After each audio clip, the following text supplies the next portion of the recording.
তবে আমরা কি আমাদের বাচ্চাদের কাছে পৌঁছে দিতে পারবো কিনা এটা একটা প্রশ্নের বিষয়। কারণ হাজারো দিক দিয়ে জুলুম হবে, পরীক্ষা নেবে আল্লাহ, সেই পরীক্ষায় আমরা ধৈর্য ধরে থাকতে পারবো তো? যেমন আল্লাহ বা সাহাবা হুজুরদের পরীক্ষা নিয়েছেন, হযরত বেলাল হুজুরকে আল্লাহ বা পরীক্ষা নিয়েছে। তৎকালীন সময় ইসলামের দুশমন ছিল আবু জেহেল, উতবা, সাইব, আবু লাহাব। তারা হযরত বেলালের উপরে কম জুলুম করেনি। হযরত বেলাল হুজুরকে খরিদ করেছিল উমাইয়া নামে একজন সন্ত্রাস। হযরত বেলাল তখন মানুষ কিনা বেচা হতো, গরিব। এখনো শুরু হয়েছে আবার নতুন করে মানুষ কিনা বেচা। পুরো পৃথিবীতে তো আবার আস্তে আস্তে নতুন করে সেই অন্ধকার যুগ আসছে। বাপ নিজের ছেলেকে হত্যা করে দিচ্ছে, ছেলে বাপকে হত্যা করে দিচ্ছে, মা মেয়েকে হত্যা করে দিচ্ছে, মেয়ে মাকে হত্যা করে দিচ্ছে, স্বামী স্ত্রীকে মেরে দিয়ে অন্যজনের সঙ্গে চলে যাচ্ছে, আবার স্ত্রী স্বামীকে মেরে দিয়ে চলে যাচ্ছে। এসব সমাজে ঘটছে না ঘটে না? এগুলোকে মিটাবার নাম হলো ইসলাম। ইসলামটাকে তো আমরা বুঝি না। এই অন্যায়, এই জুলুম, এই অত্যাচার, এই সন্ত্রাসীকে মিটাবার নাম হলো ইসলাম। ১৫০০ বছরে এই অন্ধকার যুগ ছিল। ঈসা আলাইহিস সালাম চলে যাবার পর আমার নবী পাক সাল্লাল্লাহু আলাইহি সাল্লাম সেগুলোকে মিটিয়ে নাই সত্য, ইনসাফ, ইনসানিয়তের সমাজ তৈরি করেছিলেন। জোরে বলুন সুবহানাল্লাহ। কিন্তু যুগে যুগে দুই শ্রেণীর মানুষ যখন এক জায়গায় হয়েছে তখনই ইসলামের উপরে আঘাত বেড়েছে। এক নম্বর হলো জালিম অত্যাচারী শাসক, আর দ্বিতীয় নম্বর হলো তাদের পয়সায় পরিচালিত মুনাফিক মুসলমান। এই দুজন যখন এক জায়গায় হয়েছে তখনই ইসলামের উপরে যুগে যুগে অত্যাচার বেড়েছে। তবে মনে রাখবেন, যতবারই অত্যাচার বেড়েছে কিনা প্রতিবারে আল্লাহ জালিমদেরকে মিটিয়ে দিয়ে ইসলামের শান মর্যাদাকে আরো বাড়িয়ে দিয়েছে।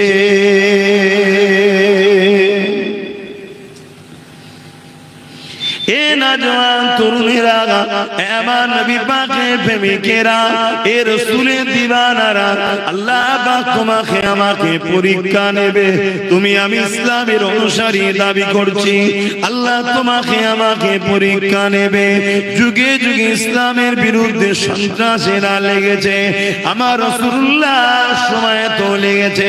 আবু জেহেল আমার নবী পাককে কত কষ্ট দিয়েছে, আল্লাহ নবীর উপরে কত জুলুম করেছে। কি জন্য জুলুম করেছিল? আবু জেহেল ছিল গরিবদেরকে শোষণকারী, আর আমার নবী পাক আবু জেহেলের হাত থেকে গরিবদেরকে বাঁচাবার জন্য আন্দোলন করেছিলেন। আল্লাহ নবী গরিবদের পক্ষে কথা বলেছিলেন। আবু জেহেল ছিল নারীদেরকে শোষণকারী, আল্লাহ নবী নারীদের অধিকারের কথা বলেছিলেন। আল্লাহ নবী আবু জেহেল ছিল জমিনের উপরে ইনসাফ, ইনসানিয়তকে মিটিয়ে দিয়ে একটা অন্যায় সাম্রাজ্য তৈরি করেছিল, জুলুম আতঙ্কের সাম্রাজ্য তৈরি করেছিল। আল্লাহ নবী এই অন্যায় অত্যাচার জুলুমকে খতম করে দিয়ে নাই সত্য সাম্রাজ্য করার কথা বলেছিলেন। এই জন্যে আল্লাহ নবীর বিরুদ্ধে আবু জেহেল লেগেছিল। আমার নবী পাক যখন সিজদায় পড়ে যেত, আবু জেহেল আমার নবী পাকের পিঠে ৭৫ বার ঘুড়িকে চাপিয়ে দিত। আল্লাহ নবী কত কষ্ট পেয়েছে, নবী পাকের উপরে এত জুলুম হয়েছে।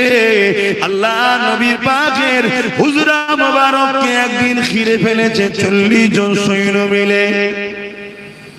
আবু জেহেল লোক পাঠিয়েছে, ৪০ জন সৈন্য পাঠিয়েছে আবু জেহেল, যাও মুহাম্মদ রাসূলকে শহীদ করে দাও। কেন? আমার নবী ইনসাফের কথা বলছে। আবু জেহেলের অন্যায় সাম্রাজ্যের ক্ষতি হচ্ছে। আমার নবী গরিবের কথা বলছে, আবু জেহেলের লুটা ভয় হচ্ছে। আমার নবী ইনসানিয়াতের কথা বলছে, আবু জেহেলের বড় ভয় হচ্ছে। আমার নবী নারীদের হত্যা করা বন্ধ করার কথা বলছে, আবু জেহেলের বড় ভয় হচ্ছে। আমার নবী সাল্লাল্লাহু আলাইহি সাল্লাম মা বাপের অধিকারের সম্মানের কথা বলছে, আবু জেহেলের বড় ভয় হচ্ছে যে আমি যাদেরকে ভয় আতঙ্ক দেখিয়ে আমার দাস দাসী বানিয়ে রেখেছি, এরা আমার দাসত্ব ছেড়ে দিয়ে মুহাম্মদ রাসূলের দিকে যেন না চলে যায়। আজকেও পৃথিবী জুড়ে এটাই হচ্ছে, আজকেও পৃথিবীতে এটাই হচ্ছে। সে আমেরিকা হোক, ব্রিটেন হোক, ফ্রান্স হোক, আর আমার হিন্দুস্তানে হোক, একদল মানুষ ক্ষমতার জোরে গরিবদের ঘরে কৃতদাস দাসী বানিয়েছে। একদল লোক ক্ষমতার জোরে মানুষের উপরে জুলুম অত্যাচার স্টিম রোলার চালাচ্ছে। একদল লোক ক্ষমতার জোরে পাওয়ারের জোরে মানুষের বাক স্বাধীনতা, সামাজিক স্বাধীনতা, ধর্মীয় স্বাধীনতা, সমস্ত স্বাধীনতাকে হরণ করে নিচ্ছে। এরা দেখছে ইসলামের আলো যুগে যুগে অন্যায়কে মিটিয়ে ন্যায়কে প্রতিষ্ঠিত করে দিয়েছে। তা ইসলাম যদি থাকে, আমাদের যেমন আবু জেহেল ভেবেছিল আমাদের ক্ষমতা না শেষ হয়ে যায়, তা এরাও ভাবছে ইসলাম যদি থাকে আমাদের জুলুমের সাম্রাজ্য মিটে না যায়। চলো ক্ষমতার জোরে ইসলামকে মিটিয়ে দাও। কেন আমাদের হাতে এখন প্রশাসন, আমাদের হাতে মিলিটারি, আমাদের হাতে বন্দুক, আমাদের হাতে মিসাইল, আমাদের হাতে কামান, আমাদের হাতে সব পাওয়ার। এই সুযোগে সব মসজিদ, মাদ্রাসা, কবরস্থান, খানকা, ঈদগাহ যা আছে সব ভেঙে ফেলো, সব নিশানা মিটিয়ে দাও। মুসলমানদের ঘরে যেখানে পারো সেখানে মারো। এসব চলছে না চলে না? একটু কথা বলছেন না কেন? খিদে লেগেছে? খিদে লেগেছে আপনাদের? এদের উদ্দেশ্য এটা নতুন নয়। ঠিক এরকম উদ্দেশ্য আবু জেহেলও দেখেছিল। আল্লাহ নবীকে মিটিয়ে দিবার জন্য আল্লাহ নবীর হুজরা মোবারককে রাতের অন্ধকারে 40 জন এমন করে জালিম অত্যাচারী সৈন্য পাঠিয়ে দিয়ে ঘিরে দিল।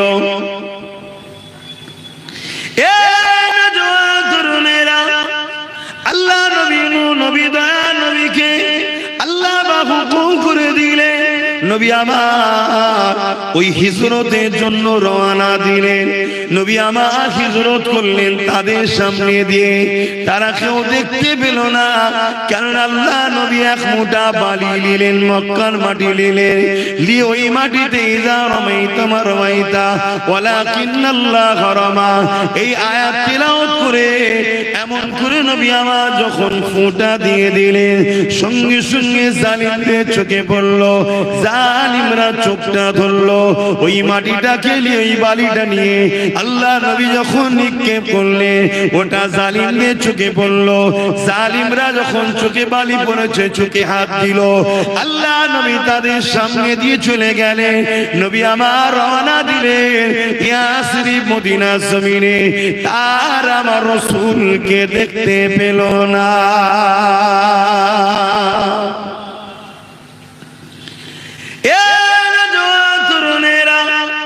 এই যে আজকে ইসলামের উপরে জুলুম, এই যে আজকে ইসলামকে মিটিয়ে দেওয়ার ষড়যন্ত্র, এই যে আজকে মসজিদ মাদ্রাসার বিরুদ্ধে ষড়যন্ত্র, এটা নতুন নয়, যুগে যুগে হয়েছে। মনে রাখবেন আমার রাসূলুল্লাহ তিনি মক্কা থেকে মদিনায় আশ্রিপে চলে গেলেন। আমার নবী পাক মদিনায় যাবার পরে ওই মদিনা শরীফের নাম হয়ে গেল মদিনা শরীফ। আশ্রিপ আগে নাম ছিল। আল্লাহ নবী ওই জায়গায় পৌঁছে গিয়ে ওখান থেকে দিনের মেসেজ নাই সত্য ইনসাফ ইনসানিয়াতের কথা মানুষ জাতিকে শোনাতে লেগেছে। দলে দলে পৃথিবী থেকে মানুষ মদিনামুখী হয়ে গেল, মদিনা জমিনে যেতে লাগলো। আল্লাহ নবীর হাতে হাত দিয়ে ইমানে নূরের কলেমা পড়ে মুসলমান হতে লাগলো। মানুষ সন্ত্রাসী ছেড়ে দিল, জুলুমকে ছেড়ে দিল, খুনের রাস্তা ছেড়ে দিল, অত্যাচারের রাস্তা ছেড়ে দিল, ইনসাফের রাস্তায় চলে এলো, ইনসানিয়াতের রাস্তায় চলে এলো, মনুষ্যত্বের রাস্তায় চলে এলো, মানবতার রাস্তায় চলে এলো। এই যুবকেরা, তরুণেরা, এই খবরটা মক্কার আবু জেহেলের গায়ে চলে গেল।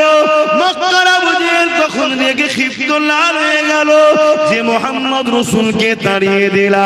তিনি মদিনার জমিনে গিয়ে পৃথিবী থেকে মানুষ তিনার কাছে যায়, তিনি তিনাদেরকে ইনসাফের কথা শেখায়, ন্যায়ের কথা শেখায়, মানবতার কথা শেখায়, এক আল্লাহ এক সৃষ্টিকর্তার কথা শেখায়, তাওহীদের কথা শেখায়, গরিবের অধিকারের কথা শেখায়, এতিমের অধিকারের কথা শেখায়।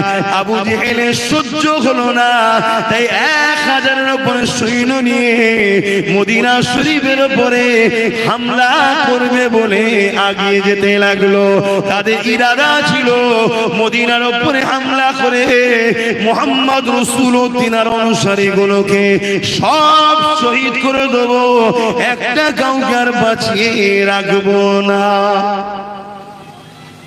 শুনছেন তো? এটা যুগে যুগে চলছে। যেমন আজকে আমার দেশে সহ্য হচ্ছে না, মুসলমানদের চাকরি দিলাম না, মুসলমানদের শিক্ষা দিলাম না, মুসলমানদেরকে পজিশন দিলাম না, মুসলমানকে কোনো জায়গায় অধিকার দিলাম না, শুধুমাত্র ব্যবহার করলাম ৭৭ বছর ধরে। এরপরও এদের ঠাট বাঁধ, গাড়ি বাড়ি, টাকা পয়সা, জমি জায়গা সহ্য হচ্ছে না সবার। কথা কি কষ্ট হচ্ছে নাকি আপনাদের? বাস্তবটা দেখুন না। এই গত পরশুদিন দেখলাম আমার ভারতবর্ষের কোন একটা জায়গায় 50 বছর ধরে বসবাস করছে। কত বছর? 50 বছর ধরে বসবাস করছে। কেউ লেবারি করে, কেউ ভ্যান চালায়, কেউ দিনমজুরি করে, কেউ কৃষকি করে, মেহনত করে করে 50 বছর ধরে তিল তিল করে অর্থ জমিয়ে তারা মসজিদ তৈরি করেছে, ঘর বানিয়েছে, মাদ্রাসা বানিয়েছে। বাপেরা, নওজওয়ানেরা, তরুণেরা, আবু জেহেল তাই চেয়েছিল মুহাম্মদ রাসূলকে মদিনার জমিনেও থাকতে দেব না, তার অনুসারীদেরকে থাকতে দেব না, তাদেরকে সব কতল করে দেব। এই জন্য 1000-এর উপরে সৈন্য নিয়ে মদিনার দিকে রওনা হয়ে যায়। আল্লাহ নবীর কাছে খবর চলে আসে, নবী পাক সাহাবা হুজুরকে নিলে, কে আছো বাবা, চলো মদিনার জমিনে ওদেরকে প্রবেশ করতে দেওয়া যাবে না। মদিনায় প্রবেশের আগে ওদেরকে রাস্তাতে ওদের সঙ্গে কথা বলতে হবে, ওদের সঙ্গে মীমাংসা করতে হবে, ওদের সঙ্গে সলে করতে হবে, ওদের সঙ্গে চুক্তি করতে হবে, ওদের সঙ্গে সন্ধি করতে হবে। কি ওরা চায়? কেন ওরা মদিনার উপরে হামলা করতে আসছে? চলো ওদেরকে যে একটু জিজ্ঞাসা করা যায়। এ যুবকেরা, তরুণেরা, আল্লাহ নবী রওনা দিয়ে দিলে। নবী পাকের সাথে মাত্র 313 জন রওনা দিয়েছে। সম্পূর্ণ খালি হাতে লড়াই করতে কেউ খালি হাতে যায় না। নবী কি লড়াই করতে যাচ্ছে না মীমাংসা? জোরে বলো। ইসলাম মীমাংসা চায়।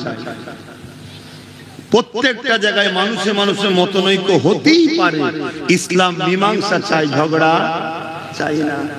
আজ এত খুন হলো আমাদের বাচ্চারা বিভিন্ন জায়গায়, কখনো গোরক্ষা নামে, কখনো লাভ জিহাদের নামে, কখনো ধর্মীয় স্লোগানের নামে, কখনো বিভিন্ন দেশের সঙ্গে ট্যাগ জড়িয়ে দিয়ে হাজার হাজার নিরীহ মুসলিম ঘরের যুবকরা হত্যা হচ্ছে। আমরা তারপরও ঝগড়া চাই না, মীমাংসার দিকে এখনো আমরা চাই, ঠিক না বেঠিক? কিন্তু মনে রাখবেন, এই মীমাংসা করাবে কারা? আমাদের তো নেতৃত্ব নাই। মীমাংসা করাতে বলে লিডার দরকার, তোমাদের তো লিডার নাই।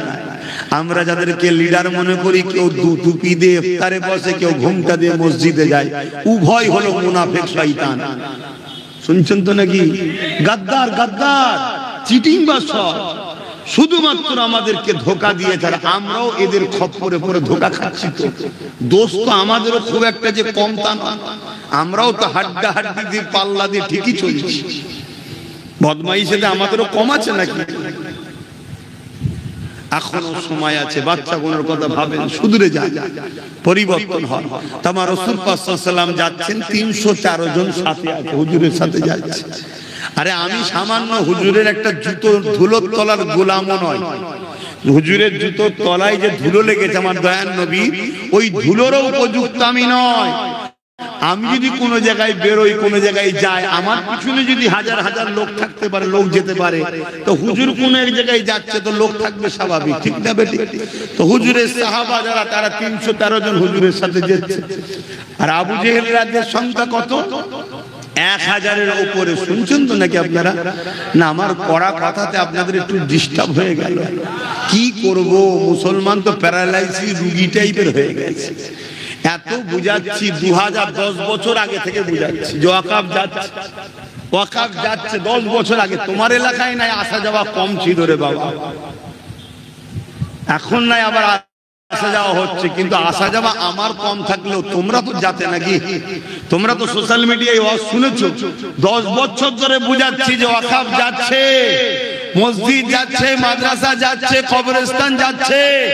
মায়ের লাশ, বাপের লাশ নিয়ে কবরে যাবি দিতে, কবরস্থানে যাবে, হঠাৎ করে দেখবে পুলিশ দাঁড়িয়ে আছে, লাঠি সুটালি, একদম পুরো যুদ্ধের সামাল নিয়ে রেডি। কি ব্যাপার গো? হবে না, ডিসপিউট আছে, কেস চলছে, শুনছেন? আগে ফাইসাল্লাহ হবে, তারপরে হবে। ফাইসাল্লাহও জীবনে হবে না, আর কবরও জীবনে। আর বুঝতে পারছেন না? পারেন না? আমি আজ থেকে বলছি। আর পুলিশদের তো কিছু করার নেই, পুলিশ বন্ধুরা তারা কি করবে? তাদেরকে উপর থেকে বলে দেবে ওখানে কেউ যেন আর না দেয়, এটা তোমাদের দেখার ডিউটি। যদি দেখতে না পারো চাকরি চলে যাবে। তারা চাকরি দেখবে না? তাদের বউ বাচ্চা পরিবার আছে না? না, তারা দোষটা কাদের? মূলত যারা হুকুম দিচ্ছে তাদের না আমাদের? একটু বলবেন না? একটু খুশি হব আমি, একটু বলুন না জোরে জোরে। হ্যাঁ, আমাদের। কেন আমরা আমাদের দুশ্মনদের ঘরেই বসিয়ে দিয়েছি হুকুম দিবার জন্য।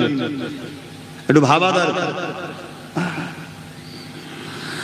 বাবেরা, নওজোয়ান তরুণেরা, আল্লাহ নবী আগিয়ে গেলেন। ওই সময় যাবার পরে তাদেরকে বদর নামক স্থানে দেখা হয়ে যায়। আল্লাহ নবী তাদেরকে বুঝাতে লাগলো, এ আবু জেহেল, মক্কা জমিনে আমি গরিবের পক্ষে, অসহায়ের পক্ষে, এতিমের পক্ষে, বিধবার পক্ষে, মনুষ্যত্বের পক্ষে, ইনসানিয়াতের পক্ষে নাই সত্যের বাণী, মহান সৃষ্টিকর্তার বাণী যখন আমি শোনাতেছিলাম, তোমরা আমাকে অনেক ডিস্টার্ব করেছো, জ্বালিয়েছো, জুলুম করেছো। আজ আমি মক্কা থেকে ইয়াসরিবে চলে এসেছি, তোমরা মক্কা জমিনে আসো। কেন তোমরা একবারিয়ে আমার মদিনার উপরে হামলা করতে আসো? এটা তোমরা জুলুম করছো, অন্যায় করছো। তোমার আমার মধ্যে চুক্তি হয়ে গেছে, তোমরা মক্কায় থাকবে, আমি ইয়াসরিবে থাকবো। এই চুক্তিকে কেন ভঙ্গ তোমরা করতে চাইছো? কেন তোমরা গায়ে জুয়ারি দেখাচ্ছ? কেন তোমরা জুলুম করতে লেগেছো? এই যুবকেরা, যেমন আজ আমার দেশের মধ্যে একদল নেতারা নিজেরা গদির লোভে আমার দেশকে টুকরো টুকরো করেছে, তার মধ্যে ইন্ডিয়া পাকিস্তান ভাগ হয়ে গেছে, আমাদের মধ্যে কাঁটাতার হয়ে গেছে। তুই ওই দিকে থাকবি, আমি এই দিকে থাকবো, যার যেখানে ভালো লেগেছে সে সেখানে চলে গেছে। কিন্তু বারবার দেখছি পাকিস্তান গায়ে জোয়ার দিয়ে আমার দেশের উপরে হামলা করছে, যেটা অন্যায় করছে। ঠিক আবু জেহেল এইরকম অন্যায় করে জোর করে আগিয়ে এসেছিল, এই পাকিস্তানও যদি জোর করে আগিয়ে আসে, একে কি শিক্ষা দেওয়া দরকার? এটা মুহাম্মদ রাসূল আমাদেরকে দিয়ে গেছে। এই যুবকেরা, তরুণেরা, বাপেরা, এটা অন্য কারো কাছে শিক্ষা নাই। যে যতই বলুক না কেন আমার 56 ইঞ্চি দিচ্ছে না, ওটা মুখে বলে, মাপলে দেখবে 6 ইঞ্চি কম পড়ে গেছে। শুনছেন তো নাকি? হ্যাঁ, এই সব বারবার শুনে আসছি। সে যখন ছোটবেলায় জ্ঞান বুদ্ধি হয়েছে তখন থেকে শুনছি পাকিস্তান ভারতের উপরে হামলা করছে, পাকিস্তান মারছে, পাকিস্তান এই করছে, পাকিস্তান জঙ্গি হামলা করছে। এটা অন্যায় করছে না ঠিক করছে? জোরে বলো। কেন? এটা দিয়াল হয়ে গেছে, কাঁটা তার হয়ে গেছে। তুই তললে থাকবে যে আমরা আমাদের থাকবো, খেতে পাই না পাই যাই থাকি আমরা ভারতীয়, আমরা আমাদের থাকবো। তুই আমাদের বিষয়ে কেন জুলুম অত্যাচার করবি? এটা অন্যায়। কিন্তু অন্যায় এতদিন ধরে হচ্ছে, সমাধান নেই। এ আছে না না? অথচ আমাদের এত পাওয়ার, প্রত্যেকটা ভারতীয়কে 2 লিটার করে পানি খাইয়ে বর্ডারের ধারে পাঠিয়ে দাও।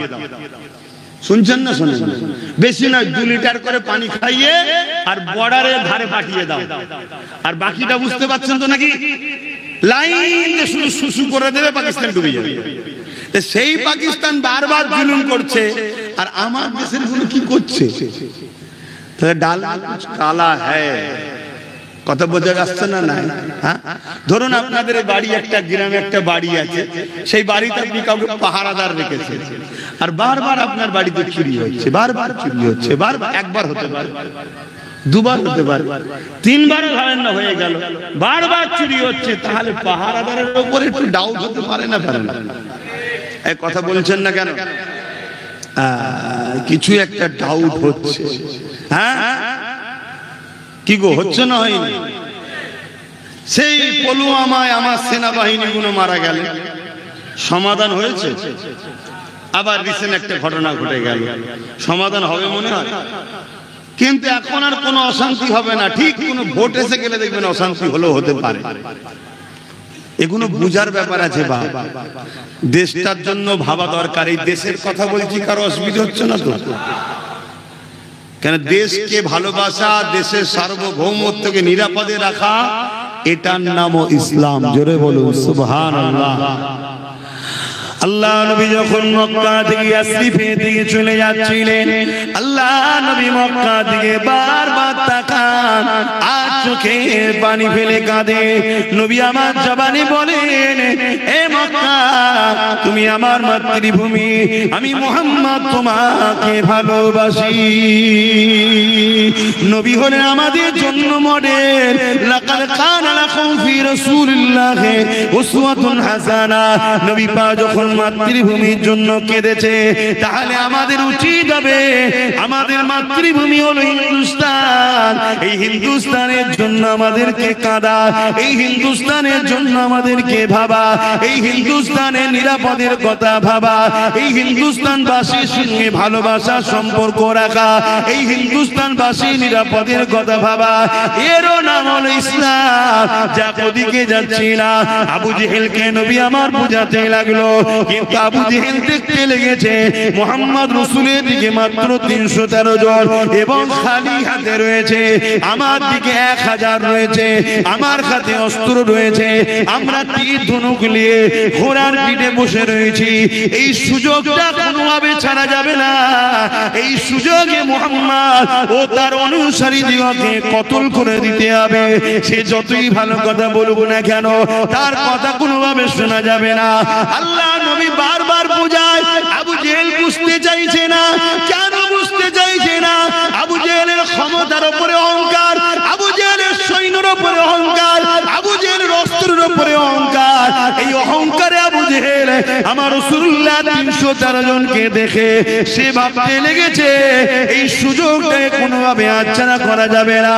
এই যুবকেরা সে বলে উঠলো, হয় তোমরা আমাদের দিকে ফিরে আসো, আমরা যা বলবো আমাদের নেতৃত্ব মেনে নাও, আর না হয় আমাদের সঙ্গে যুদ্ধের মোকাবেলায় তৈরি হয়ে যাও। আল্লাহ নবী বললেন, এ বাবা সাহাবারা, অন্যায় তো করা যাবে না, অন্যায়কারীদের সঙ্গে মিশা যাবে না, জুলুম করা যাবে না, জালিমদের সঙ্গে মিশা যাবে না, যারা নারীদেরকে অধিকার হরণ করেছে তাদের সঙ্গে মিশে যাবে না, যারা বাচ্চা বাচ্চা ছেলেদের ঘরে নকল খোদাকে খুশি করার জন্য বলি দেয়, জবাই করে, তাদের সঙ্গে মিশা যাবে না। এই আবু জেহেল, উতবা, সাইবা, এই অত্যাচারীদের সঙ্গে মিশা যাবে না। তারা যখন মোকাবেলা করতে চাইছে, বাবা সাহাবারা তোমরা প্রস্তুত হও।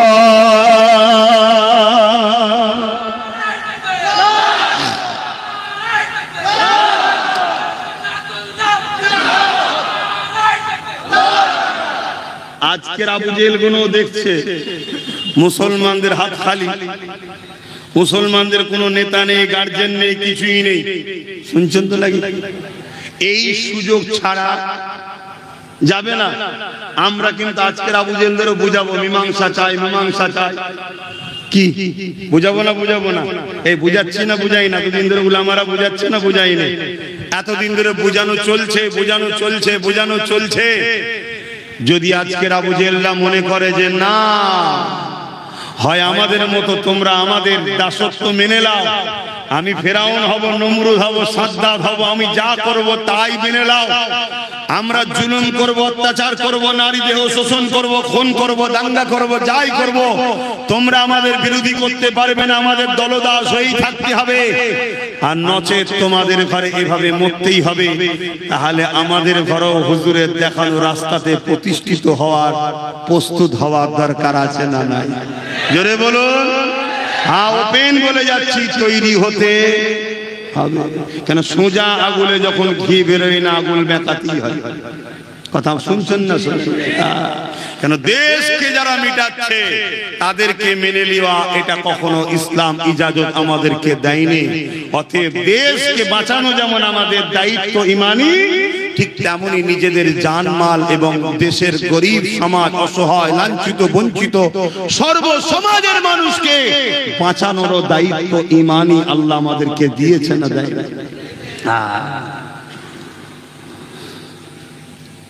আল্লাহ নবী সাহাবাদেরকে বললেন প্রস্তুত হও, ওদের সব যখন গেছে যুদ্ধ করার, যুদ্ধের স্বাদটাই মিটাতে হবে। তাহলে ইসলামের যুদ্ধ জান বাঁচাবার জন্য, ডিফেন্সের জন্য ফরজ। শুনছেন তো নাকি? কিন্তু আগ বেরিয়ে করা চলবে না, জুলুম করা চলবে না। রাসূল তাদের সঙ্গে যুদ্ধ করতে যায় না, বুঝাতে গেছে, কিন্তু তারা এই সুযোগটাকে ফায়দা নিয়েছে। সংখ্যা কম, খালি হাত, এই সুযোগে লাও। দুটো অপশন দিয়েছে, হয় জুলুমের দিকে আসো, সন্ত্রাসীর দিকে আসো, অত্যাচারের দিকে আসো, আর না হয় যুদ্ধের জন্য তৈরি হও। শুনছেন তো? ঠিক তেমনি আজ যদি আপনার সামনে কেউ অফার দেয় যে আমার জুলুম, আমার অত্যাচার, আমরা দেশকে শেষ করব, দেশকে বিক্রি করব, হয় আমাদের দিকে চলে আসো, আর না হয় আমাদের অত্যাচারের হাত থেকে বাঁচার জন্য তৈরি হও। তাহলে আমরা কি গাদ্দারদের সঙ্গে মিশে যাব? এই জোরে বলুন। আমরা অন্যায়ের বিরুদ্ধে লড়াই করব, ঠিক না বেটি? আজ যদি কেউ বলে তিলক তোমার মতো আরো বেটি রেপ হবে, বিরোধী করা যাবে না। আমরা তাদেরকে ওপেন চ্যালেঞ্জ দিচ্ছি, তোমাদের সঙ্গে যুদ্ধ পর্যন্ত করতে রাজি আছি, কিন্তু আমরা তিলক তোমার মতো কোন বোনের উপরে জুলুম হোক এর পক্ষে আমরা যেতে রাজি। কেন জুলুমের পক্ষে যাওয়া হারাম, জুলুম করা যেমন হারাম, জুলুমের পক্ষপাতিত্ব করাও হারাম। আর জালিমের সাথে আল্লাহ নেই, মজলুমের সাথে আল্লাহ আছে। জোরে বলুন সুবহানাল্লাহ। হতে পারে সে অন্য ধর্মের, হতে পারে তার ধর্ম আলাদা, কিন্তু মনে রাখবে আমাকেও যিনি সৃষ্টি করেছেন, তাদেরকেও তিনি সৃষ্টি করেছেন, তোমাদেরকেও তিনি সৃষ্টি করেছেন। অতএব সৃষ্টিকর্তা সৃষ্টির উপরে জুলুম হলে তার প্রতিবাদ করতে হয়। জুলুম জালিমদের সাথ দিবার নাম ইসলাম নয়। কথা মাথায় ঢুকছে তো নাকি?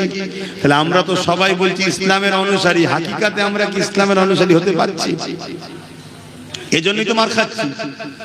কেন আমার জানা মতে মুমিনের হিফাজতের দায়িত্ব স্বয়ং আল্লাহ নেয়। জোরে বলুন সুবহানাল্লাহ। হাবেরা নওজোয়ান তরুণেরা, আল্লাহ নবী যখন সাহাবা হুজুরদিগকে বললেন বাবারা প্রস্তুত নাও বাবা, সাহাবা হুজুররা বলতে লাগলেন ইয়া রাসূলুল্লাহ হাবিবাল্লাহ, আবু জেহেল বাহিনীর সংখ্যা 1000, আমাদের সংখ্যা 313 জন।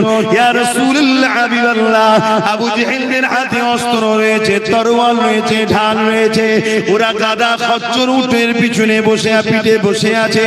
ইয়া রাসূলুল্লাহ হাবিবাল্লাহ, আমরা খালি হাতে খালি পায়ে এসেছি। ইয়া রাসূলুল্লাহ হাবিবাল্লাহ, আবার 400 কম বেশি কিলোমিটার হেঁটে এসেছি।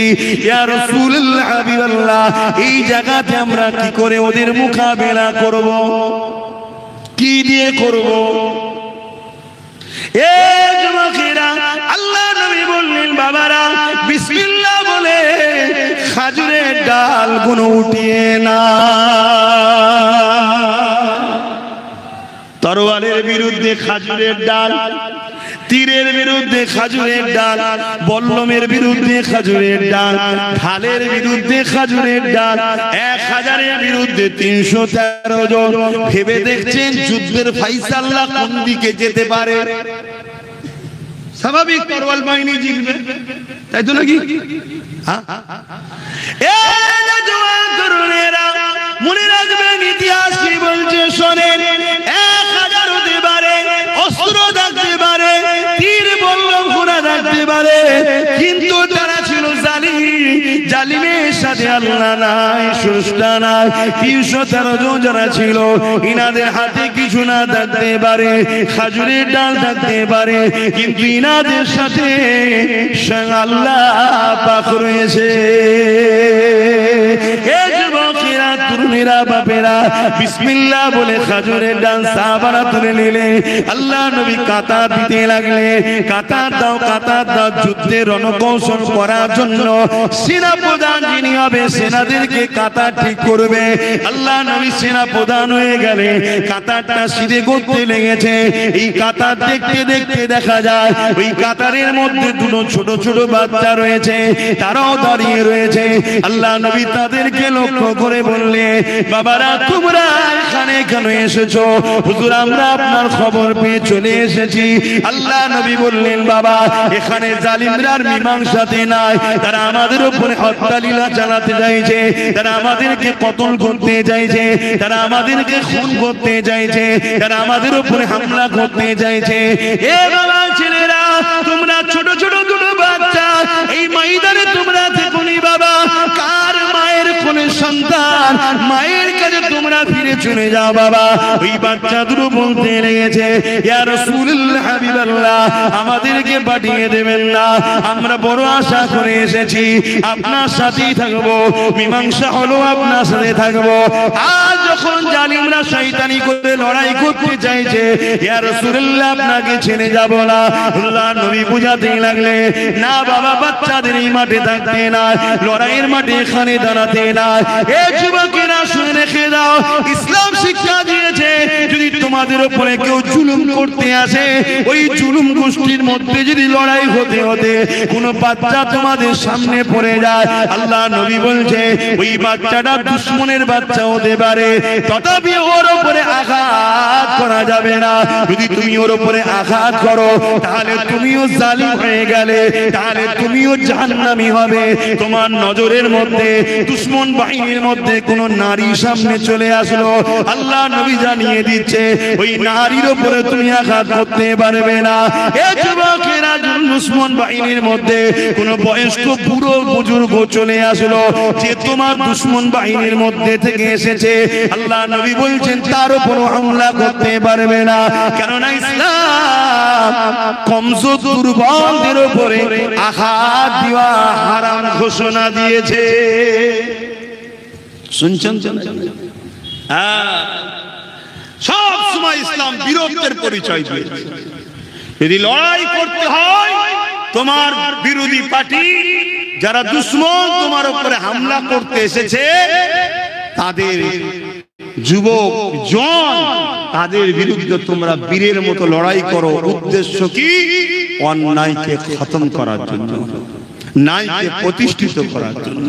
কিন্তু তুমি তাকে সলে করার চেষ্টা একবার নয় একাধিকবার করো, মীমাংসা করার চেষ্টা একবার না একাধিকবার করো। যদি কোনো কারণে তারা মানতে না চায়, তারা যদি তোমাদের উপরে অস্ত্রের আঘাত দিয়ে যুদ্ধের জন্য প্রস্তুত হয়, তখন তোমরা নিজেদের জান ও নিজেদের পরিবার, নিজেদের মাতৃভূমি, নিজেদের এলাকা নিরাপত্তার জন্য তখন তোমাকে ডিফেন্স করতেই হবে। এই যে বারবার আমেরিকা কি বলে, পাকিস্তান আমাদের উপরে হামলা করছে, আমার দেশের নিরাপত্তার জন্য, দেশের মাতৃভূমির সম্পদকে হিফাজতের জন্য ওদের সঙ্গে সলে করতে হবে, মীমাংসা করতে হবে। কিছুতেই যদি না শোনে, ওরা যদি সেই শয়তানি করে, তাহলে তোমাদেরকে উপযুক্ত শিক্ষা দিতে হবে নিজের মাতৃভূমিকে রক্ষা করার জন্য। এর নাম ইসলাম। আমি বুঝাতে পারছি তো আপনাদেরকে? শুধু নামাজ রোজা দাড়ি টুপির নাম যে ইসলাম তা নয়, এগুলোর নাম ইসলাম। বাবেরা, নওজোয়ান তরুণেরা, আল্লাহ নবী, নবী, দয়া নবী ওই বাচ্চা দুটোকে বারবার বোঝাতে লেগেছে। বাচ্চা দুটো কাঁদতে শুরু করলো, ইয়া রাসূলুল্লাহ, হাবিবাল্লাহ আমাদেরকে পাঠিয়ে দেবেন না, আমরা আপনার সঙ্গে থাকতে চাই, আমরা জালিমদের মোকাবিলা করতে চাই। আল্লাহ নবী বললেন, বাবা দেখছো না ওদের হাতে অস্ত্র রয়েছে, দেখছো না ওদের হাতে নেজা রয়েছে, বল্লম রয়েছে, তোমরা ছোট ছোট বাচ্চা কি করে পারবে? ওই বাচ্চা দুটো বলতে লেগেছে, ইয়া রাসূলুল্লাহ হাবিবাল্লাহ, আপনার জন্য, দিনের জন্য, সত্যের জন্য, হকের জন্য যদি শহীদ হয়ে যেতে পারি, কিয়ামতের দিনে আল্লাহ পাকের কাছে খুশি হয়ে নিজেদেরকে দাঁড় করাতে পারবো। এ যুবকেরা, তিনাদের চিন্তা কেমন ছিল, তিনাদের আদর্শ কেমন ছিল? তারা অন্যায় বিরুদ্ধে থাকার জন্য নিজেদের জান কুরবান করার স্বপ্ন ছোট ছোট বাচ্চারাও দেখতো। এ যুবকেরা, তরুণেরা, এই সময় আল্লাহ নবী তাদের এই বাইনা দেখে, কান্না দেখে, দুই ভাইয়ের মধ্যে থেকে এক ভাইকে ইজাজত দিয়ে দিল, যাও তুমি এগিয়ে যাও, তোমাকে নাই নিয়ে নিলাম, এক ভাই মায়ের কোলে ফিরে যাও। ওই সময় ছোট ভাইটা কাঁদতে লেগেছে, কাঁদতে কাঁদতে হঠাৎ করে বলতে লাগলেন, ইয়া রাসূলুল্লাহ হাবিবাল্লাহ, লড়াইয়ের ময়দানে কে মাথায় বড় কে ছোট ওটা তো ব্যাপার নয়, লড়াইয়ের ময়দানে ক্ষমতা দরকার, কৌশল দরকার, বুদ্ধি দরকার, তাকত দরকার। ইয়া রাসূলুল্লাহ, ইয়া হাবিবাল্লাহ, আমার বড় ভাইয়ের থেকে আমার গায়ে ক্ষমতা বেশি।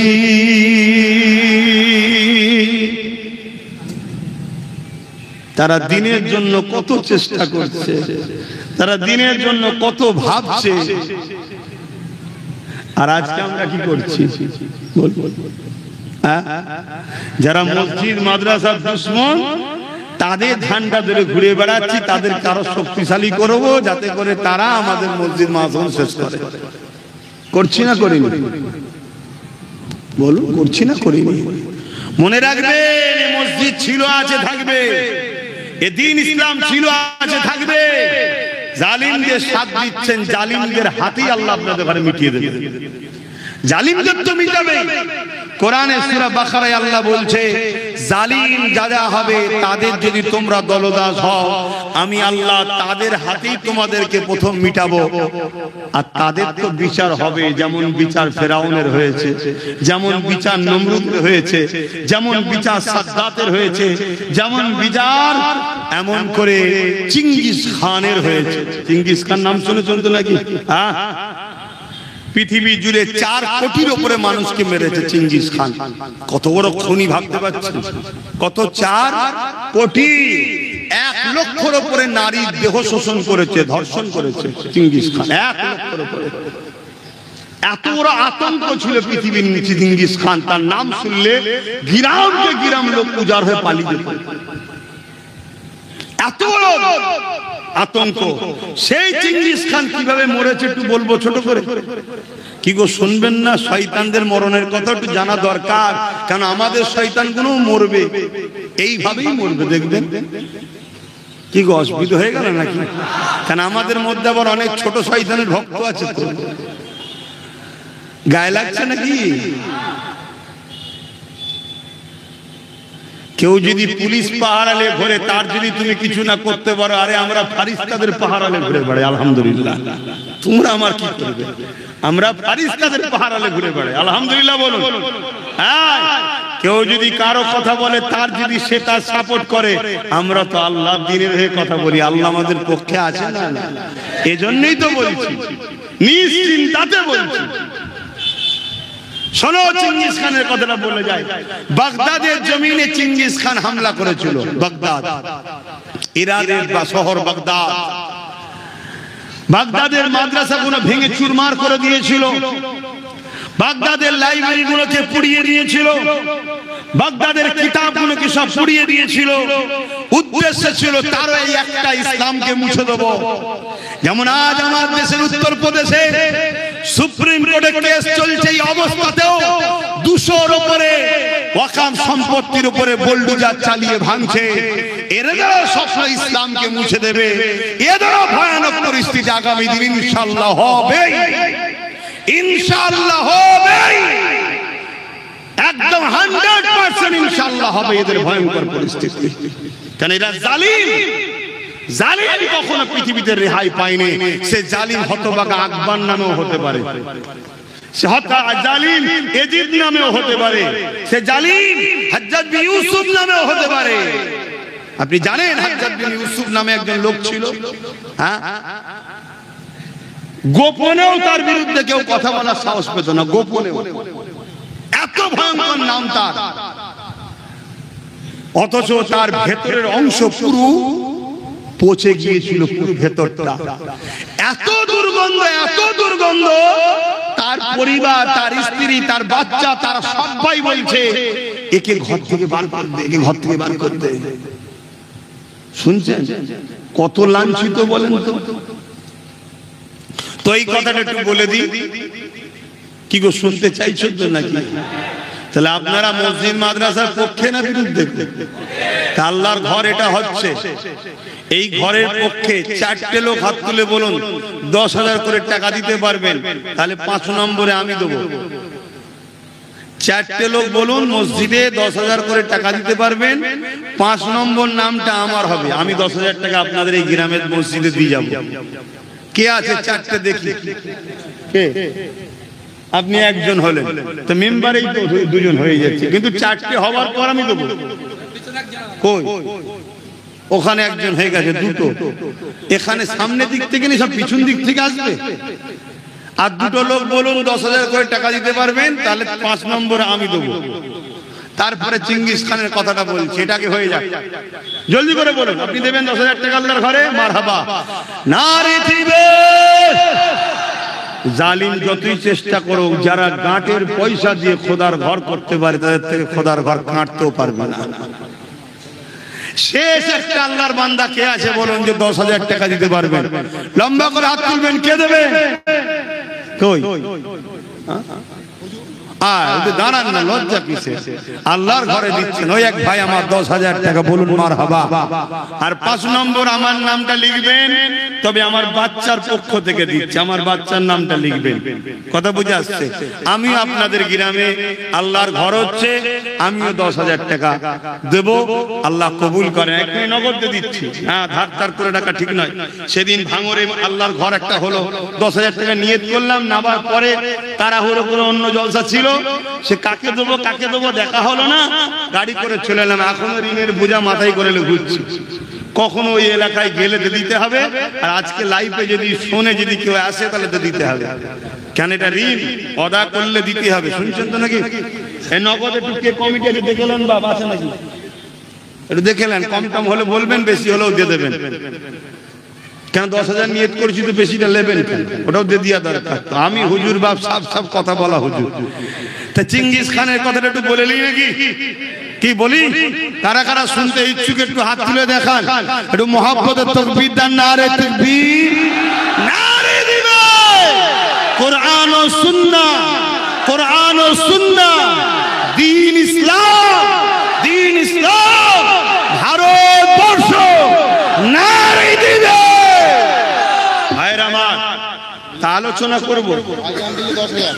আচ্ছা ঠিক আছে, রয়ে গেছি বেশ, আলহামদুলিল্লাহ। শুনছেন? আল্লাহর ঘরের জন্য দিলে আমরা কি গরিব হয়ে যাব নাকি? তাহলে 10টা লোক 5,000 করে দিতে হবে। কটা লোক? 10টা লোক 5,000। এটাই শেষ কথা। কে কে আছে হাত তুলে লম্বা করে হাতে? এই বাবা মাশাআল্লাহ, 1টা 2টো 3টে একসাথে হাতে হয়েছে। 4 নম্বরে কে আছে? ওরা ততক্ষণ লিখতে থাকবে আর আমি ওয়াজ করব। হাতটা শুধু গুনে নি। 4 নম্বরে কে আছে? এই তো আমার রয়েছে একজন বাবা আমার রয়েছে, 4টে হয়ে গেছে। 5 নম্বরে, 5 নম্বরে ওই একটা রয়েছে। মাশাআল্লাহ, নারে তাকবীর, নারে দিবে। হ্যাঁ, তোরা ভেঙে ভেঙে ভেঙে ভেঙে মরে জাহান্নামে ভূত হয়ে যাবি, আর আমরা করে করে যে জান্নাতে যাব। জোরে বলুন সুবহানাল্লাহ। হ্যাঁ, কই আর 5টা দরকার, জলদি করে হাত তুলুন। এই 5টার মধ্যে প্রথমে কি হাত তুলে যে আমিও খোদার ঘরে 5,000 টাকা দেবো? কার দিল কানছে দেখি? মাশাআল্লাহ, নারে তাকবীর, নারে দিবে। আল্লাহু আকবারটাও বলতে কুঞ্জুসি করছেন কেন? জোরে নারে দিবে। হ্যাঁ, বালা মুসিবত যখন আসবে গ্রামে তাকবীরটা জোরে দেবেন, বালা কেটে যাবে। সে মানব রূপী বালা হোক আর জিন শয়তান হোক, সব কেটে যাবে। আল্লাহর নামের পাওয়ার আছে না নাই? তাহলে আরো একবার নারে দিবে, আরো জবান খুলে নারে দিবে। আর 4টে দরকার, জলদি করে হাত তুলুন, জলদি করে এই চারটের মধ্যে কি হাত তুলে প্রথম দেখি কার দিল কানছে যে আমিও 5000 টাকা খোদার ঘরে দেবো। আল্লাহর ঘর হচ্ছে মানুষে যে সেজদা দেবে, আহা সেজদার কত সম্মান। আল্লাহ নবী বলছে কেউ যদি সেজদা দেয় আল্লাহর কুদরতি কদমে তার মাথা পড়ে। জোরে বলুন সুবহানাল্লাহ। এই যুবকরা আল্লাহকে সেজদা দাও। আল্লাহকে যদি সেজদা দাও তোমার মাথা অন্য কারো কাছে আল্লাহ নত করাবে না। আর তুমি আল্লাহকে সেজদা দেবে না, দুনিয়ার চোর ছাছরের কাছে তোমার মাথা নত হয়ে থাকবে। শুনছেন না শোনেন? আমার মাথা নত করার কম চেষ্টা করছে, করছে, আগামীতেও করবে ইনশাআল্লাহ। মনে রেখে দেবে মুহাম্মদ সাল্লাল্লাহু আলাইহি ওয়াসাল্লামের গোলাম। কেউ বোম বন্দুকের সামনে মৃত্যু দেখে, আমরা বোম বন্দুকের সামনে আল্লাহ জান্নাত দেখতে পাই। জোরে বলুন সুবহানাল্লাহ। অতএব মৃত্যু সর্বসমরা আমরা আশায় বসে থাকি। কেন? মৃত্যুর মাধ্যমে আমাদের যাত্রা শুরু কামিয়াবির। মৃত্যু না হওয়ার আগ পর্যন্ত আমাদের যাত্রাটা হলো মেহনতের, কষ্টের, দুঃখের, অশান্তির, জুলুমের। মৃত্যু থেকে আমরা নাজাত পাই। জোরে বলুন সুবহানাল্লাহ। আর যারা সমাজ বিরোধী, মানবতা বিরোধী, অসভ্য, বর্বর, অত্যাচারী, তারা মৃত্যু থেকে তাদের শুরু হলো শাস্তি। শুনছেন তো নাকি? তার আগে পর্যন্ত তাদের মজা, ফুর্তি, আনন্দ সব করবে, কিন্তু মৃত্যুর পরে শুরু কি হলো? এইবারে বেটা শাস্তি শুরু। তো যাই হোক, কটা হলো জানো? 6টা হয়েছে। আর 4টে দরকার বাপ। এই 4টে দেবেন না, এতগুলো বসালে বললাম। আর 4টে আল্লাহর বান্দা হাত তুলে বলুন যে আমি 5000 কোটি টাকা দেবো। 4টে বাপ বলুন। কোন বাপ আমার? একটা মুরব্বী বাপও তো হাত তোলে। মুরব্বী বাপ 5000 টাকা দেবেন আল্লাহর ঘরের জন্য। জলদি করে বলেন, কেন সময় হুই করে চলে যাচ্ছে। এরপরে আমি আলোচনা করব। ওই চেঙ্গিস খানের কথাটা একটু বলে দিই, যখন কথাটা উঠেছে এটা বলে দেবো। এই 4 জনের মধ্যে দেখি কার দিল সর্বপ্রথম কাঁদে। এই 4 জনের মধ্যে কে প্রথম হাত তুলে দেখি যে আমি 5000 টাকা দেবো আল্লাহর ঘরে। দেখি কার দিলটা কাঁদে, কে হাতটা তোলে। মাশাআল্লাহ, কে হাত তুলে দেখবো। কই লম্বা করে হাত তোলেন কে? একটু উঠে দাঁড়ান না, লজ্জা করছেন কেন? আল্লাহর ঘরে দেবেন। দেখুন একটা যুবক ছেলে, হাত না বসেন। একটা যুবক ছেলে। হ্যাঁ, আমরা যুবকদের ঘরে অনেক ঘৃণা করি, অনেকে আছে হ্যাঁ তুচ্ছ তাচ্ছিল্য করি। দেখুন আল্লাহর ঘরে কিভাবে দিচ্ছে। মাশাআল্লাহ, নারে তাকবীর, নারে তাকবীর। দাতাগণ, দাতাগণ নারী দিবে। আর 3টে বাকি আছে বাবা, আর 3টে আছে, আর 3টে আছে। কে আছে সর্বপ্রথম এই 3 জনের মধ্যে?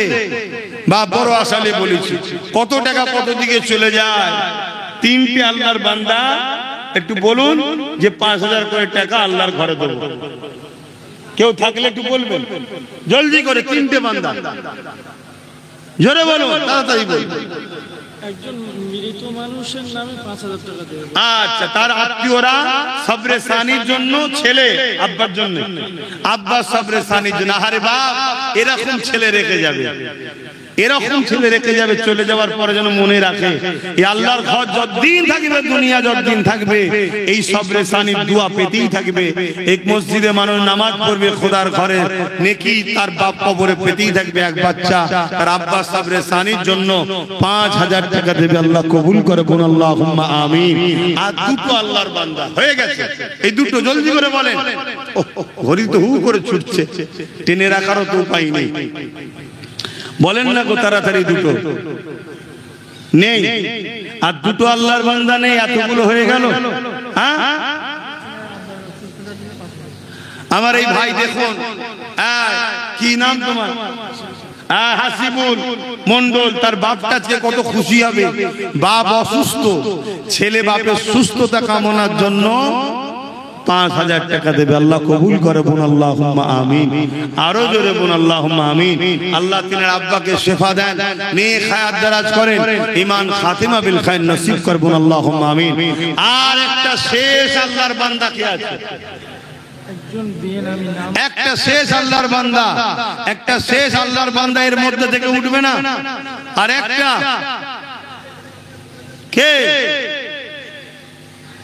দাঁড়া না বাবা। হ্যাঁ, কি বলছো? 5,000 টাকা দিন, বস বস। লেবাসে ভুল থাকতে পারে, দিলটা দেখুন কত সুন্দর। 5,000 টাকা দিচ্ছে, জিনিসপত্র দাম হু করে বাড়ছে। কি গ্যাসের দাম বেড়েছে না কমেছে গো? 50 টাকা করে বেড়েছে তো। আবার শুধু মুসলমানদের জন্য, জানেন তো নাকি? মুসলমান যারা তারা গ্যাস নিলে 50 টাকা করে বেশি দিতে হবে, অমুসলিম ভাইদের জন্য 50 টাকা কম, তাই তো নাকি? তোমরা এসব খবর রাখুনি, খালি খায় ভুল বকছে। তোমরা জানো না মুসলমানদের জন্য তেল 2 টাকা করে বেশি, অমুসলিমদের জন্য 2 টাকা কম, জানো তো নাকি? আরে জানি না সব। ও সবার জন্য সমান? ও তাই নাকি? তাহলে কেন্দ্র সরকার সবাইকেই মোটামুটি ভালদারি সাইজ করছে। কি যা চালাও চালাও চালাও চালাও, অসুবিধা কিছু নেই। কি বলছো?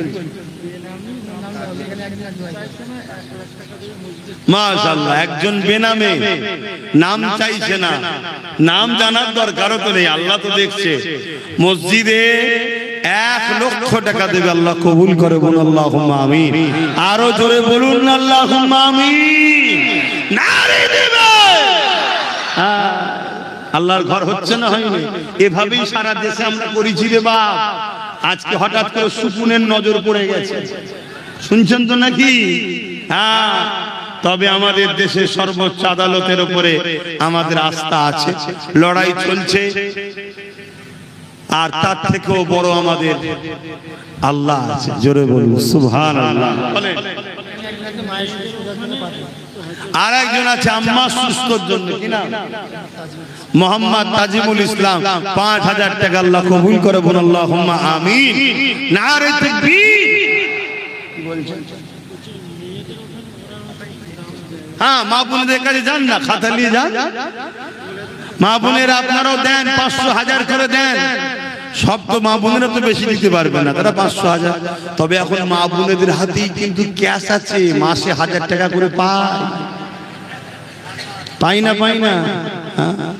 সংসারে শান্তি আছে তো? খোদার গজব লেগে গেছে না? আমার মায়েরা বোঝে না যে কিভাবে তোমাদেরকে ফাঁসালো। 1000 টাকা দিয়ে ইসলামের বিরুদ্ধে নামিয়ে দিয়েছে, তোমাদের হুঁশই নাই। মনে রাখবে,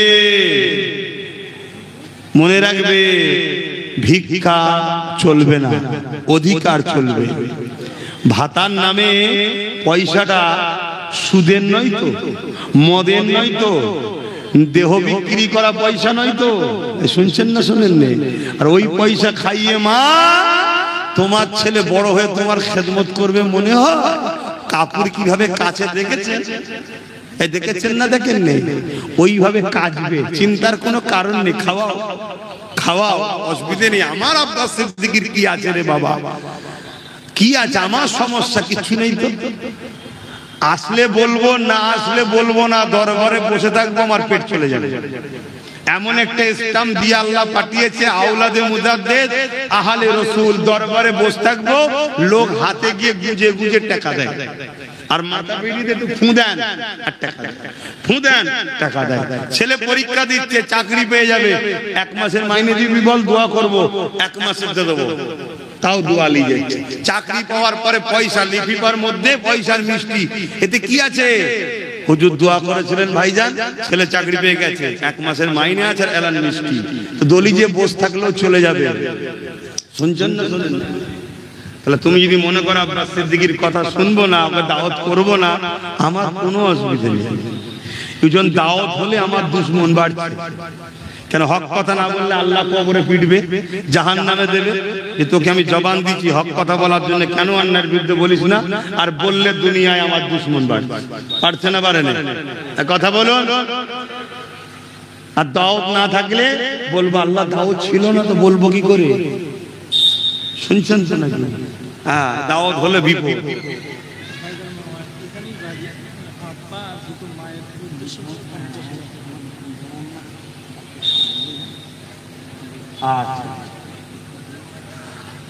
আমাদের এক বাপ আব্বা ও আম্মাদের উদ্দেশ্য করে, 2 আম্মা ও আব্বার উদ্দেশ্য করে 50,000 টাকা মসজিদে দান করছেন। আল্লাহ কবুল করে বলুন আল্লাহুম্মা আমিন। আরো জোরে বলুন আল্লাহুম্মা আমিন। নারে দিবে। আপনাদের পাশেই একটা আমি শিক্ষা প্রতিষ্ঠান করছি, জানেন তো নাকি? প্রতি বছরে বাৎসরিক জলসা হয়, খবর পেলে আসবেন, খবর পেলে আসবেন আপনারা। তো যাক, আর তো সময় হুই করে চলে যাচ্ছে, তো আমি সংক্ষেপ করব। তো সেই জায়গাতে আমি ছেলেদেরকে পাঠাচ্ছি, যার যা খুশি আল্লাহর ঘরের জন্য একটু শরীক হন, যার যা খুশি আল্লাহর ঘরের জন্য একটু শরীক হন। ছেলেরা যাচ্ছে, আর এই সময় একটু খেয়াল করুন, চিঙ্গিস খানের কথাটা একটু বলে দিই আপনাদের ঘরে, একটু শুনে রাখা দরকার আছে না নাই? বাগদাদের জমিনে চিঙ্গিস খান একটা বিশাল বড় মাদ্রাসার উপরে হামলা করলো, শুনছেন তো? ছেলেদেরকে পাঠান, মা বোনেদের কাছেও পাঠাবেন। আরো যদি কেউ কিছু নিয়ত করেন, 5,000, 10,000, 2,000, 1,000, ছেলেরা খাতা লিখেছে, লিখবেন, আল্লাহর ঘরে দেবেন। আল্লাহ দেখছে তো রে বাবা, রুজিতে বরকত দেবে আল্লাহ। হ্যাঁ, মায়ের পেট থেকে কিছু নিয়ে এসেছিল নাকি আব্বাস সিদ্দিকী? কিচ্ছু আনে নে, আমার আল্লাহ আমাকে দিয়েছে, আমার আল্লাহ আমাকে দিয়েছে। তা আপনারাও কি মায়ের পেট থেকে নিয়ে এসেছিলেন? আল্লাহ দিচ্ছে, এক একজনকে এক একটা বাহানাই দিচ্ছে, এক একটা হেল্লাই দিচ্ছে। অতএব দেন, আল্লাহর রাস্তায় দেন।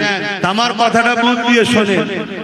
চিঙ্গিস খান বাগদাদের ওই মাদ্রাসাতে হামলা করেছে, যে মাদ্রাসায় 300 উলামাকে বন্দী করেছে। কত একটু বলবেন না?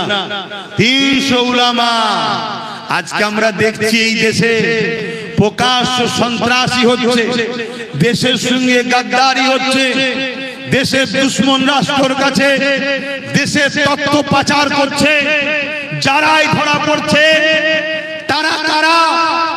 তারা কারা? যারা দেখছো মুসলমানদের কাছে দেশপ্রেমের সার্টিফিকেট চাইছে, সেই দলেরই লোকেরা ধরা পড়ছে। বারবার দেখো, গাদ্দারি তারা করছে, বদনাম আমাদের ঘরে দিচ্ছে। তারা পাকিস্তানের এজেন্ট হয়ে কাজ করছে, বদনাম আমাদের ঘরে দিচ্ছে। কেন? তারা জানে ব্রিটিশদেরকে তাড়িয়েছে পুরো ভারতবর্ষের মানুষ, সত্য কথা। কিন্তু আব্দুল আজিজ মুহাদ্দিস দেলুবি যেদিন বলেছিল ব্রিটিশদের বিরুদ্ধে লড়াই করা ফরজ হয়ে গেছে, সেদিনই কিন্তু ব্রিটিশের পাটা কেঁপেছিল, তার আগে পা কাঁপেনি। তাই আমরা যে দেশের সঙ্গে গাদ্দারি করছি, আমাদের বিরুদ্ধে যারাই লাগুক, আমাদেরকে মিটাতে কেউ সহজে পারবে না। যদি মুসলমানরা একবার ফতোয়া জারি করে দেয় দেশের গাদ্দারদের হাত থেকে দেশকে বাঁচাও, তাহলে আমাদেরও পা কিন্তু ব্রিটিশদের মতো লড়ে যাবে। এই মুসলমানকে সমাজের কাছে প্রমাণ করো এরা দেশের সঙ্গে গাদ্দারি করছে। কিন্তু বাস্তবে আল্লাহ প্রকাশ করছে কাদেরকে? যারা হচ্ছে দেশের মধ্যে আমাদের কাছে দেশপ্রেমের সার্টিফিকেট চাইছে, তাদের দলের লোকেরাই দেখুন সর্বসময় দেশের সঙ্গে গাদ্দারি করছে। যে 56 ইঞ্চি বলছে, হ্যাঁ 56 ইঞ্চি বলছে, জবাব দেবো জবাব দেবো, সেই 56 ইঞ্চি বিনা দাওয়াতে পাকিস্তানের বিয়েতে যে খানা খেতে গেছিল, আমরা যাই না। শুনছেন না শোনেন না? হ্যাঁ, অতএব আমরা আমার দেশকে ভালোবাসি। দেশের সঙ্গে গাদ্দারি করা উম্মতে মুহাম্মাদীকে তার রাসূল শিক্ষা দেয়নি। মনে রাখবেন, আমরা দেশের জন্য জীবন দিয়েছি, আগামীতেও জীবন জাগলে দিতে হবে, ঠিক না বে ঠিক গো? তাসো চিঙ্গিস খান 3000 উলামাকে বন্দী করে, 300 উলামাকে বন্দী করেছে, কাতারে লাইন দিয়ে দাঁড় করিয়েছে। একটার পর একটা উলামাদের সব দাঁড় করিয়ে 3টে কাতার তৈরি করেছে। এক একটা কাতারে 300 করে আলেমকে দাঁড় করিয়েছে, 300 করে আলেমকে। আপনাদের মধ্যে শুনতে অসুবিধা হচ্ছে নাকি? একটু মন চঞ্চল হয়ে গেছে না? কালেকশনটা করে না, এইদিকে মন আছে, আর সময়ও তো হয়ে আসছে না, বলবো না থাকবে। 3টে কাতারে 100 করে আলেমকে দাঁড় করিয়েছে, 300 আলেম দাঁড় হয়ে গেছে। তো এই সময়তে চিঙ্গিস খান তার জাল্লাদকে হুকুম দিয়েছে, প্রথম কাতারের আলেমগুলোর গর্দানগুলো উড়িয়ে দাও। আরে সন্ত্রাসী করেছে ইসলাম কখনো নয়, ইসলামকে মিটাবার জন্য যুগে যুগে হাজারো লোক সন্ত্রাসী করেছে। ওই সময় চেঙ্গিস খানের হুকুমে জাল্লাদ একটার পর একটা আলেমকে ধারালো অস্ত্র দিয়ে তার ধর থেকে কল্লাকে আলাদা করছে। ওই কাতারের মধ্যে একজন উলামা ছিলেন যিনি একটু বয়স্ক মানুষ, তিনি প্রথম কাতার থেকে দ্বিতীয় কাতারে চলে গেছে। চেঙ্গিস খান দেখেছে কিন্তু কিছু বলেনি। আবার প্রথম কাতারে 99 জন তাহলে হয়ে গেল, 100 থেকে একজন সরে গেছে। 99 জনকে কতল করে দেওয়া হয়েছে, উলামাকে শহীদ করে দেওয়া হলো। দ্বিতীয় কাতারে চেঙ্গিস খান আবার জাল্লাদকে হুকুম করলো কতল করো। দ্বিতীয় কাতারে আবার একটার পর একটা উলামাকে কতল করছে। ওই যে প্রথম কাতারের উলামা সরে গিয়েছিলেন বয়স্ক, তিনিও দ্বিতীয় কাতার থেকে তৃতীয় কাতারে চলে গেলেন। আবার দ্বিতীয় কাতারে 99 জনকে কতল করে দেওয়া হলো। এই 100 জনকে কতল করে দেওয়া হলো, কেন ওনাকে নিয়ে 101 জন হয়েছিল। এবারে লাস্টের কাতারে আছে 101 জন। ওই বুজুর্গ উলামা বয়স্ক মানুষটা আলেমটাও রয়েছে। চেঙ্গিস খান ঘোড়ার লাগাম টেনে আস্তে আস্তে করে ওই প্রথম কাতারের কাছে এসে, শেষ কাতারের কাছে এসে ওই বয়স্ক আলেমকে বলছে, হে মুরব্বি মাওলানা, তোমার এবারে কি হবে? প্রথম কাতার থেকে দ্বিতীয় কাতার, দ্বিতীয় কাতার থেকে তৃতীয় কাতার, চতুর্থ কাতার তো আর নাই। এবারে তুমি যাবে কোথায়, বাঁচবে কি করে, কি হবে তোমার? আল্লাহ পাকের ওই আলেম বান্দা আসমানের দিকে মুখ তুলে বললেন, আল্লাহ আছে। জোরে বলুন সুবহানাল্লাহ। কি বললেন? এরকম টাইমে চোখের সামনে 199 জন আলেমের গর্দান উড়ানো হয়ে গেছে। এরকম একটা টাইমেও জবান কাঁপেনি, আসমানের দিকে মুখ তুলে বলছে, জালিম চেঙ্গিস খান, আল্লাহ আছে। জোরে বলুন সুবহানাল্লাহ। আজও আল্লাহ আছে না নাই? জোরে বলুন আছে না নাই? হ্যাঁ আছে।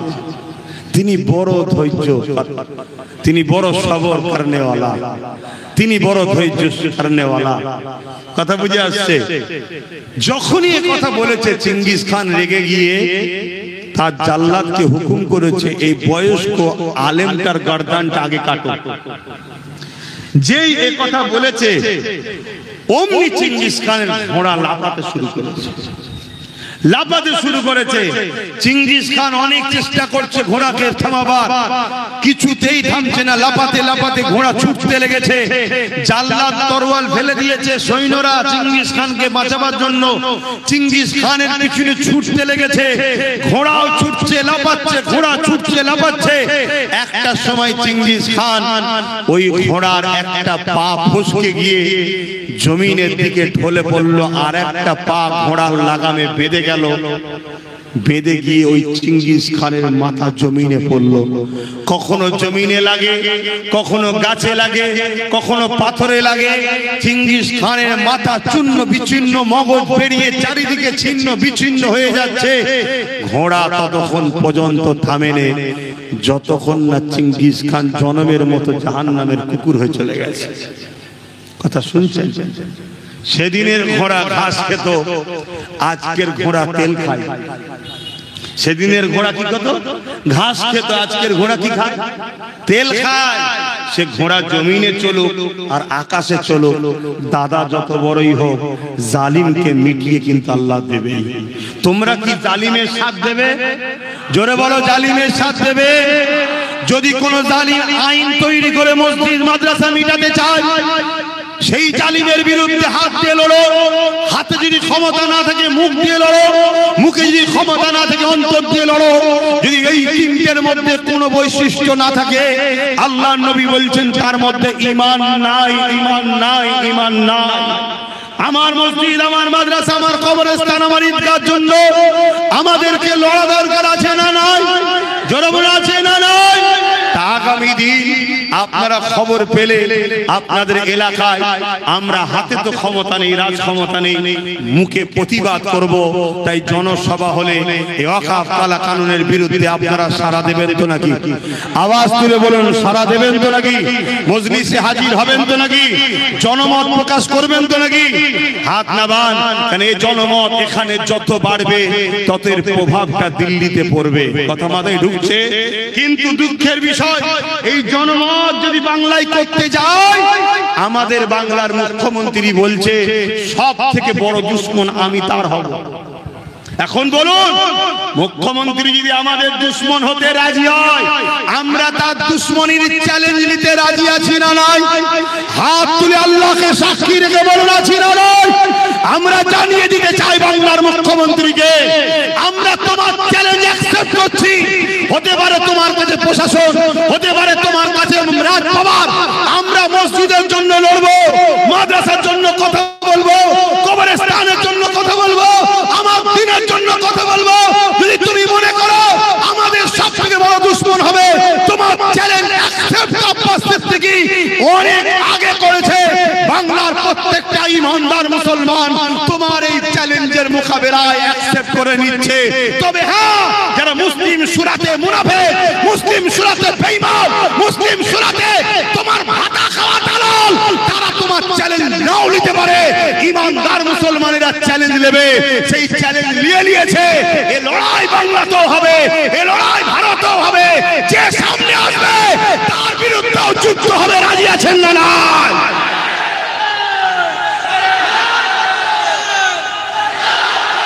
আমাদের কাছে কোন দেশের প্রধানমন্ত্রী আগে নয়, আমাদের কাছে দেশ ও দেশের সংবিধান আগে। আমাদের কাছে কোন রাজ্যের সিএম আগে নয়, আমাদের কাছে রাজ্য রাজ্যের যে দেশের সংবিধান সেই সংবিধান আগে। আমরা ভারতীয়, আমাদেরকে দেশ ও সংবিধান অধিকার দিয়েছে নিজের ধর্ম নিয়ে স্বাধীনভাবে চলবে, নিজের মসজিদ, নিজের মাদ্রাসা, নিজের কবরস্থান নিয়ে শান্তিভাবে চলবে। তাই আপনার এই কথা আমাকে শোভা দেয়নি। এবার যদি মনে হয় যে আমার এটা মিস্টেক হয়ে গেছে, তাহলে আপনার উচিত হবে বিবৃতি দেওয়া যে না, ওটা আমার বলা উচিত হয়নি, আমি কথাকে উইথড্র করে নিলাম, তাহলে আলাদা কথা থাকবে। ঠিক তো নাকি গো? আর যদি মনে করেন যে না, আমি আমার জায়গায় ঠিক আছি, তাহলে আপনারা বলুন, যারা আমার মসজিদের আন্দোলন করতে দেবে না, মসজিদের পক্ষে নয়, মাদ্রাসার পক্ষে নয়, কবরস্থানের পক্ষে নয়, ঈদগার পক্ষে নয়, তাকে সাপোর্ট করলে ঈমান থাকবে? জোরে বলেন। হ্যাঁ, ঈমান থাকতে পারে না কোনোদিন। যেমন কেন্দ্রের জালিম সরকারকে কখনো আমরা সাপোর্ট করতে পারি না, কেন? ওকে সাপোর্ট করলে আমাদের ঈমান যাওয়া সম্ভব না। ঈমান যাবে, সম্ভব নাকি যাবে? শুনছেন না? শোনেন না? কেন? চরম দুশমন ইসলামে। কিন্তু তুমি ঘুমটা দিয়েছিলে, আমরা ভাবলাম আমাদের আপনজন হয়তো, কিন্তু তোমার ঘুমটার পিছনে যে কি খপ্পিস ছিল এখন তো জাহির হচ্ছে। অতএব কথা যদি মনে হয় মিস্টেক হয়েছে বা কোনো কারণে বলে ফেলেছি, কেন আমার ওপর থেকে চাপ আছে রে, আমি যদি আন্দোলন করতে যাই আমাকে তাহলে তুললি যেতে পারে, আমার ভাইপোকে তুললি যেতে পারে, এজন্য বলতে হয়েছে রে, তাহলে তুমি স্যালেন্ডার হও। শুনছো না? শুনুন, যে আমার বলা উচিত হয়নি, তাহলে আমরা তোমার বিষয়ে কোনো মন্তব্য থাকবে না। আমার মাথায় ঢুকছে না, কেন্দ্রের বিরুদ্ধে আন্দোলন তিনারা করছে কেন? কথা বুঝছেন না? বোঝেন না? আন্দোলন তো কেন্দ্রের বিরুদ্ধে, ইনার রাগ হচ্ছে কেন? তাহলে আমাদেরকে বোঝা দরকার আছে না নাই? হাতে এখনো সময় আছে, সুধরে যাও। শেষ কথা, আল্লাহ সাহায্য ছাড়া কখনো বাঁচা সম্ভব নয়। তাই আসুন, সুপ্রিম কোর্টে নওশাদ সিদ্দিকী কেস করছে, নওশাদের সাথ আপনারা দেবেন তো নাকি? ওর সাথে আছেন তো নাকি? আজকে বলুন, ওর সাথে যদি আরো 40টা লোক থাকতো, তাহলে আরো 40টা কেস বাড়তো না কমতো? এজন্য বলবো, নিজেদের অধিকার দেশের স্বার্থে এবং আমাদের ঐতিহ্য মসজিদ, মাদ্রাসা, কবরস্থানের স্বার্থে ও লড়ছে। ও সাথ দেওয়া এটা ইমানি দায়িত্ব আপনাদের আছে। আসুন, আমি সংক্ষেপ করছি, আমার কথাতে, ভাষাতে, ব্যবহারে কেউ আঘাত পেলেন নাকি? কেউ যদি কষ্ট পান, আমার কিছু করারও নেই, কেন আমার কাছে আমার দিন, আমার আল্লাহ, আমার রসুল, আমার কোরআন, আমার শরিয়াত, আমার দেশের সংবিধান আমার কাছে আগে। সংবিধানের ভেতরে দাঁড়িয়ে কথা বলো, তুমি অমুসলিম হলো, তোমার সাথে আমার বন্ধুত্ব থাকবে। আর সংবিধানের বাইরে গিয়ে কথা বলবে, তুমি দেশের প্রধানমন্ত্রী হলো, তোমার সাথে কখনো বন্ধুত্ব আমার সম্ভব নয়, কেন? সংবিধান আগে। ঠিক না বেঠিক? অতএব যে আইনটা কেন্দ্র সরকার করেছে, এই আইনটা সম্পূর্ণ দেশের সংবিধানের বিরুদ্ধে আইন। আমার দেশের সংবিধানকে ধ্বংস করার ষড়যন্ত্র চলছে। আর কথা নয়, একটু দাঁড়িয়ে যান, সালাম।